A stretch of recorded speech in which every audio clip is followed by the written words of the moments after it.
Welcome back to the deep dive. Our mission here is to take these really complex systems, decode them, and, distill them into the knowledge you need to navigate the world confidently. And today we're diving into a really critical, high-stakes topic, making major purchases and just navigating the U.S. marketplace as a new immigrant. I mean, if you're new to the country, whether you're here for work or family or opportunity, the financial rules can feel like they were written in invisible ink. So we're going straight into the world of buying a car. Which is a foundational necessity for almost everyone here. Exactly. And we'll cover how to make sure you are protected against the unique financial hurdles, the information overload, and of course, the potential scams that often target new arrivals.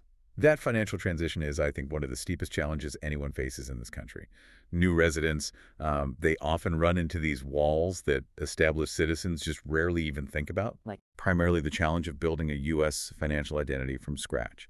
So we've pulled together materials that not only lay out the exact steps you need to take, but also give some stark warnings about where the system can, actively work against you. okay, let's unpack this. We should start with that first major hurdle, getting reliable transportation. We've synthesized the guides and found a pretty clear four-step process for getting yourself on the road. Right. And step one is just getting your driver's Which license. seems simple enough. If you're residing here legally, the process is, mostly bureaucratic but straightforward. It means a trip to your state's Department of Motor Vehicles, the DMV, passing a written test, a driving test, and providing a lot of specific documents. But here's where it gets fascinating and shows how things are changing. While the rules vary wildly from state to state, our analysis shows that as of June 2020, 16 states actually allow undocumented immigrants to get a driver's license. That's a huge shift. It shows this growing recognition that mobility is a necessity for everyone. And no matter your status, the documentation rules are strict. You have to bring proof of identity, usually a valid foreign passport or a visa, and you have to prove you live there. And for proof of residency, they usually want two different documents, right? That's right. Things like recent utility bills, maybe tax returns, or a current lease agreement with your name on it. Okay, so that's step one, getting licensed. That brings us to step two, acquiring loans. Now, paying cash is obviously the easiest route, but for most people, financing is the reality. And that's where you hit the big wall. The lack of an established U.S. credit history. But the market has responded to this, right? We're seeing more specialized immigrant-friendly providers pop up. We are, yeah. And they exist specifically to bridge this gap. They let new residents basically skip the traditional credit check that would automatically disqualify them at a big bank. We saw one company in the sources, Stilt. Stilt, yeah. They're dedicated to this underserved market. They can offer up to $35,000 without a cosigner. Or even a Social Security number. Right, and what they're doing is they're using alternative data to figure out the risk. Instead of a FICO score, they'll look at your education, your job history, how stable your income is. So they're looking at your actual ability to repay right now. Exactly, it bypasses the old system.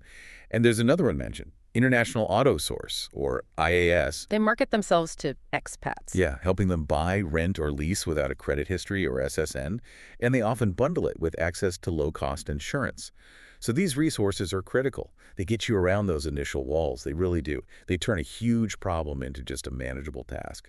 All right, so moving to step three, getting the car. Before you even step foot on a lot, you need to ask yourself some basic questions. Like, how much do I actually want to spend? Exactly. What's the main reason for the car? Is it commuting, family trips, and, how many people need to fit in it? Simple questions, but they narrow the field down so much. They really do. And once you know that, you can dive into research. Edmunds is still great for comparing cars on things like drivability, safety, crash ratings. And for just seeing what's out there, TrueCar and CarMax give you this huge online marketplace with pretty transparent pricing. But if affordability is the absolute #1 priority, Then you're probably looking at Facebook Marketplace or other classifieds. You can find the best deals there, but you have to be so careful. yeah, what you save in money, you lose in guarantees. Absolutely. You really need to know what you're looking at or, bring someone with you who does. Okay, finally, step 4, insurance and registration. And this point was hit over and over in our guides. Auto insurance is mandatory. It's not optional. Every single state requires it. And here's where the system can feel a little unfair again. It can. Because what happens is recent immigrants are often classified as new drivers, period. It doesn't matter if you have decades of driving experience from your home country. And that new driver label means higher insurance premiums. Significantly higher, Right. which means you absolutely have to shop around. The rates are all over the place. We saw data showing some companies, like Farmers, offering rates as low as, what, $38 a month? 38 a month, yeah. While another one, Arrowhead, could charge up to $323 for basically the same coverage. It's a massive difference. You just cannot take the first quote you get. And also, check for state-specific aid. Like in California. Exactly. California has a low-cost auto insurance program for income-eligible residents. You could end up paying as little as $400 a year for coverage. Wow. Okay, so once you have the insurance policy, the very last step is registering the car with the DMV, paying for plates and the documents. And then you're on the road. So now we have to talk about the real frustration here, the credit hurdle. Even when you do everything by the book, we found this story on Reddit that just perfectly captures the problem. Oh, I remember this one. It was a non-citizen buyer, had a Yeah. fantastic credit score, like 750, 800, 8 years of history, low debt, just financially solid. By every metric, a perfect borrower. And yet they were denied financing by a major captive lender. And the reason was just because their Social Security card had a note on it saying non-citizen. That's it. It's pure institutional gatekeeping. And for our listeners, what's a captive lender? A captive lender is the finance company that's actually owned by the car brand itself. So think Honda Financial Services or Toyota Financial. So they're part of the same company. Right. And because of that, they're usually the most motivated to get you a loan. But their internal rules can be really rigid. In this case, that perfect credit history didn't matter. He was overruled by his status. It's just so frustrating. So then a big bank, Capital One, offered him a loan, but at 11% APR, and they demanded an $8,500 down payment. Even though he had plenty of available credit and no debt, the system was basically punishing him for being a responsible borrower who just happened to be a non-citizen. And that exact situation is what pushes people toward alternatives, like the buy here, pay here dealerships. The BHPH lots. Yeah. Yeah. These places are both the seller and the lender, so they do their own in-house financing. They completely skip the traditional credit check. But they have such a bad reputation. I mean, why would someone choose that over an 11% loan from a real bank? Because for many new arrivals, it feels like the only option that will say yes. They'll accept an ITN number instead of a Social Security number or a foreign passport.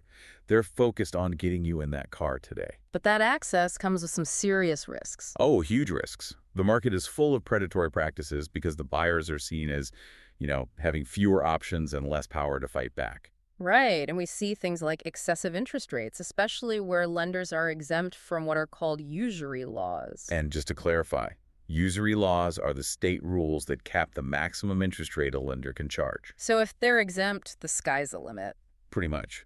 And worse, we see dealers inflating a borrower's income without checking, just to approve them for a loan they can't possibly afford. That's incredibly dangerous. It is. And then there's the aggressive upselling of bogus fees and add-on products.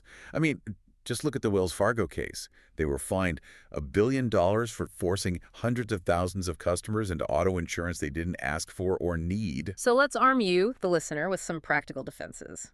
Let's talk specific dealership tricks to watch for. First one, focusing only on the monthly payment. Right. A dealer will make that monthly number sound great, but they might be stretching the loan to 7 or 8 years. You pay a ton in interest. You have to demand the total out-the-door price. That is the only number that matters. Number two, watch out for the unnecessary extras. Extended warranties, paint protection, VIN etching. These are high-profit items for the dealer. You can almost always buy them cheaper from a third party later on. Just say no. Third, the classic bait and switch. They advertise a car at a fantastic price. You show up, and oops, it was just sold. But hey, they have this other more expensive model you might like. If that happens, you just have to walk away. You walk away. And finally, always, always negotiate your trade-in and the new car price as 2 separate deals. Why is that so important? Because if you lump them together, it's easy for the dealer to play a shell game with the numbers. They'll give you a great deal on the new car by totally lowballing your trade-in. You have to keep them separate. This all brings us back to the question of fairness, which is something Unido Sasso looked into. Their research highlighted how Latino communities in particular are affected by discrimination in indirect auto lending. It's a huge issue. Yeah. And it centers on that dealer markup practice. So walk us through that one more time. In an indirect loan, the dealer is the go-between. Correct. They connect you with a bank that sets a base interest rate. But, and this is the key, the dealer has the discretion to raise that rate. That extra amount is the markup. And the dealer and the lender split that extra profit. They do. And that one little practice costs American consumers $1.1 billion a year. That number is just staggering. Mm. And the discrimination data is even worse. It is. Studies found that non-white buyers, who are actually more qualified, we're talking better credit scores, better finances than their player, white counterparts were charged, on average, over $2,600 more over the life of the loan. $2,662. That's real money. That's rent. That's an emergency fund. It's just staggering proof of how this discretionary markup leads directly to pricing discrimination. And this shows how vital it is to understand your consumer protection rights, not just with cars, but with all kinds of essential services. Especially immigration services. This is a critical point. Immigration assistance service providers are not lawyers. What's the difference? What can't they do? They cannot give you legal advice, they can't tell you which government forms to use, and they can't argue your case with U.S. Citizenship and Immigration Services or USCIS. So what are they allowed to do? Administrative stuff. They can translate documents, notarize things, help you gather your papers, and type up the application forms, but they cannot advise you on how to answer the questions. And there's a major trap here, especially in places like New York, with the term notario publico. Yes. In many Latin American countries, a notario is a respected attorney. Here in the U.S., a notary public is absolutely not a lawyer and cannot give legal advice. And another warning, never pay for blank government forms. They are always free on the USCIS website. Always. The advice is clear. Always demand a signed, written contract. Never hand over original documents, only give copies. And always get a receipt with the provider's name and address. You have to maintain that paper trail. And this applies to your basic financial health, too. Open a bank account right away. Look for things like the NYC Safe Start account, which have low or no fees, and importantly, no overdraft option on ATM withdrawals, which protects you from those awful fees. And just be aware of these incredibly expensive, often illegal, products that target people without credit. Payday loans, for instance. They're flat out illegal in New York State. And avoid rent-to-own businesses. You often end up paying more than double the item's price. The APR can be over 100%. It's financial quicksand. The sources also mention some really specific targeted scams. Yeah, like the blessing scam, which often targets older members of the Chinese community in New York. They steal cash and jewelry during a fake religious blessing. And the fortune-telling scam. It's actually illegal in New York to charge money to predict the future. Knowing these exist is the first step in avoiding them. Okay, let's wrap up this section by looking at one of the most abusive practices in the auto world, yo-yo financing. Also called spot deliveries. This scam is just designed to strip you of all your power after you think the deal is done.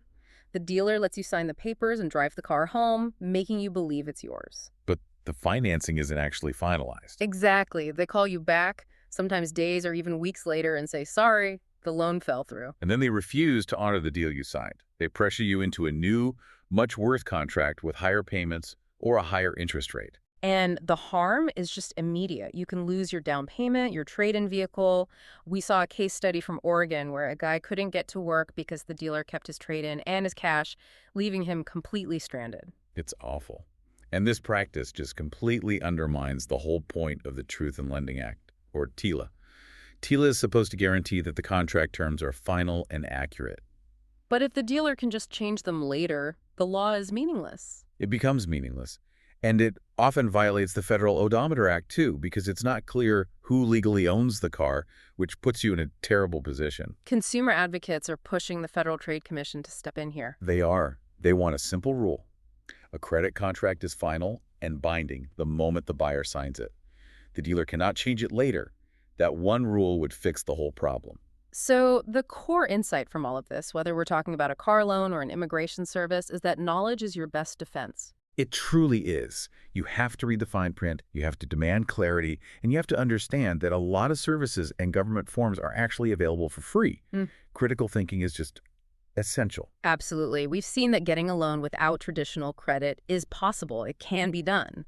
But that access opens you up to risks like high markups and, outright predatory behavior. Which is why the key takeaway for you has to be the importance of doing your homework. Shop around for insurance and get a pre-approved loan before you ever walk into a dealership. Exactly. Go in armed with the knowledge of what you can actually afford. So let's connect this to the bigger picture and leave you with a final thought. We've seen that all the guides, all the warnings, they all emphasize transparency and shopping around as your best weapons. hmm So how much easier, how much fairer would the entire car buying process be for everyone if dealers were federally required to disclose their maximum interest rate markups right up front, instead of having this hidden discretion to raise rates, often based on bias? Something to think about. Thanks for joining us for this deep dive.